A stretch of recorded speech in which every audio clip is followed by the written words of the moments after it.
नमस्कार, special report देख रहे हैं आप। मैं हूं आपके साथ चंद्रश्री राजपूत।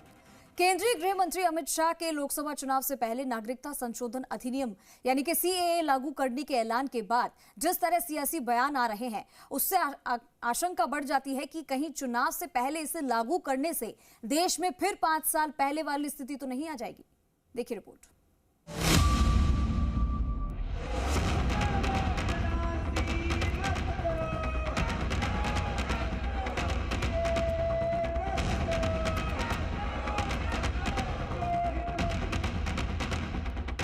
सिटीजनशिप अमेंडमेंट कानून ये भारत के किसी नागरिक के लिए ये कानून उसके लिए है ही नहीं।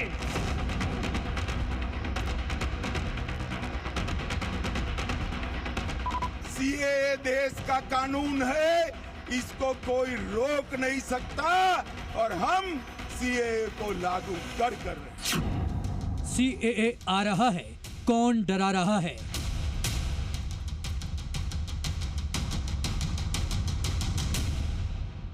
लोकसभा चुनाव का समय करीब आते ही सीएए का मुद्दा एक बार फिर सामने आ गया है। केंद्रीय गृह मंत्री अमित शाह के एक बयान ने सीएए को लेकर फिर से देश में हलचल मचा दी है।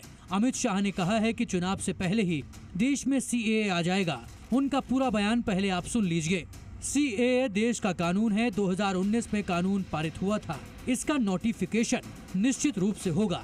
चुनाव से पहले ही सीएए को अमल में आना है, इसमें किसी को कंफ्यूजन नहीं रखना चाहिए। अमित शाह ने ये बयान एक निजी कार्यक्रम में दिया।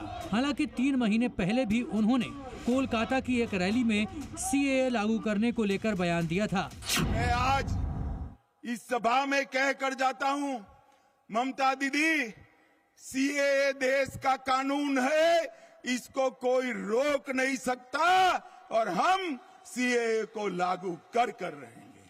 भाई और बहनों, जो वहां से आए हैं वो सभी हिंदू भाइयों बहनों का इस देश पर इतना ही अधिकार है जितना मेरा और आपका अधिकार है। उनको अपने अधिकार से कोई वंचित कहीं नहीं कर सकता।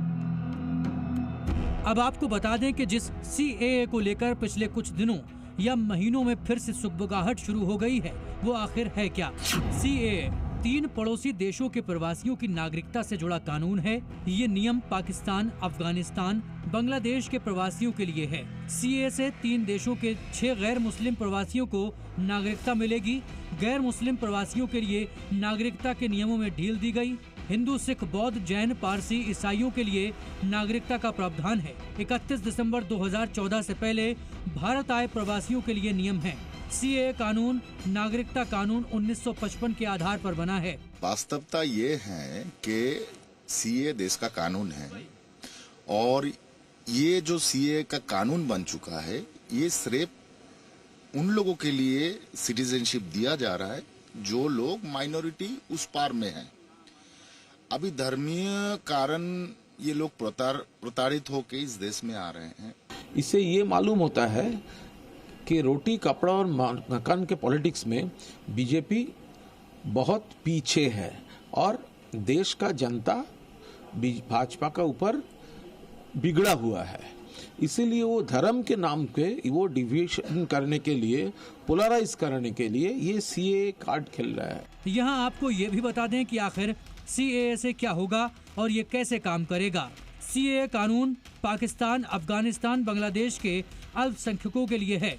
इसका मकसद 3 पड़ोसी देशों के अल्पसंख्यक शरणार्थियों को नागरिकता देना है। इसके जरिए 5 साल से भारत में रह रहे 3 देशों के अल्पसंख्यकों को नागरिकता मिलेगी। नागरिकता दिए जाने की पूरी प्रक्रिया ऑनलाइन होगी। आवेदक अल्पसंख्यकों को दस्तावेज नहीं देने होंगे। साफ है कि पूरे सीएए कानून में कहीं भी किसी भारतीय की नागरिकता छीनने का जिक्र नहीं है। लेकिन 5 साल पहले सीएए बिल पर चर्चा से लेकर इसके कानून बनने तक ऐसी बातें की गईं जिससे देश के अल्पसंख्यक समुदाय के दिल में एक डर बैठ गया। 5 साल पहले सीएए कानून पारित होने के बाद विपक्ष की तरफ से इसके बारे में ऐसे बयान दिए गए जिसका नतीजा संसद से लेकर सड़क तक नजर आया। इन 4 तस्वीरों में आपको 4 राज्यों का 5 साल पुराना पूरा सूरत हाल नजर आ रहा होगा। हम आपको भले ही 4 जगहों की तस्वीर दिखा रहे हैं, मगर ऐसी तस्वीरें कई हिस्सों से आई थी। खासकर राजधानी दिल्ली के मुस्लिम बहुल इलाके शाहीन बाग में 100 दिन तक चले विरोध प्रदर्शन को भला कौन भूल सकता है, जब सीएए और एनआरसी के नाम पर ही सैकड़ों की मुस्लिम आबादी सड़क पर डट गई थी, जिसमें मुस्लिम महिलाएं, बच्चे और बुजुर्ग भी शामिल थे। शाहीन बाग में 15 दिसंबर 2019 से 24 मार्च 2020 तक धरना प्रदर्शन चला था। प्रदर्शनकारियों ने 100 दिन तक रास्ता बंद रखा था। दिल्ली पुलिस ने 101वें दिन जबरन रास्ता खुलवाया। ये मामला तब था जब सीएए सिर्फ संसद से पास हुआ था, उसे लागू भी नहीं किया गया था। ऐसे में जब केंद्रीय गृह मंत्री ने इसे लागू करने की बात की है तो आशंकाओं का बाजार गर्म होना तय है। अमित शाह ने अपने हालिया कार्यक्रम के दौरान ये भी साफ किया कि ये कानून किसी की नागरिकता लेने वाला नहीं है, जैसा विपक्ष और कुछ लोग भ्रम फैला रहे हैं। उन्होंने कहा कि हमारे देश के अल्पसंख्यक समुदायों, खास तौर पर मुस्लिम समुदाय को उकसाया जा रहा है। सीएए किसी की सिटीजनशिप नहीं छीन सकता है, क्योंकि इसमें ऐसा कोई प्रावधान नहीं है।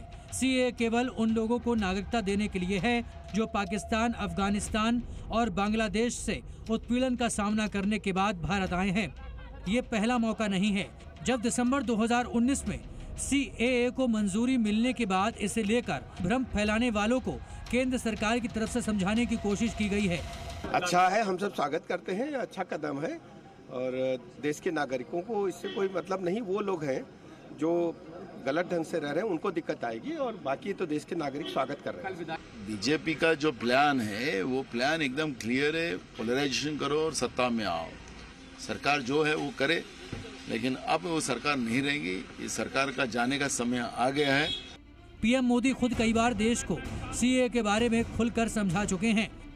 सिटीजनशिप अमेंडमेंट कानून ये भारत के किसी नागरिक के लिए, चाहे वो हिंदू हो या मुसलमान, ये कानून उसके लिए है ही नहीं। मगर बार बार अल्पसंख्यकों, खासकर मुस्लिमों को सीएए के नाम पर उकसाने का काम किया गया, जिससे नए नए विवाद जन्म लेते रहे। सीएए के जरिए मुस्लिम समुदाय को निशाना बनाने का आरोप, संविधान के अनुच्छेद 14 के उल्लंघन का आरोप और समानता के आधार को खत्म करने का आरोप लगा। साथ ही 3 देशों के मुस्लिमों को भी नागरिकता की मांग उठी।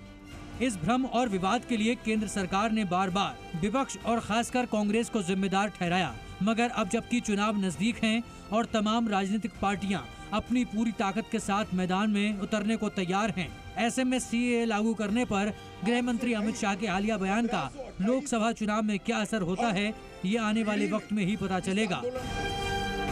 ब्यूरो रिपोर्ट, जी मीडिया।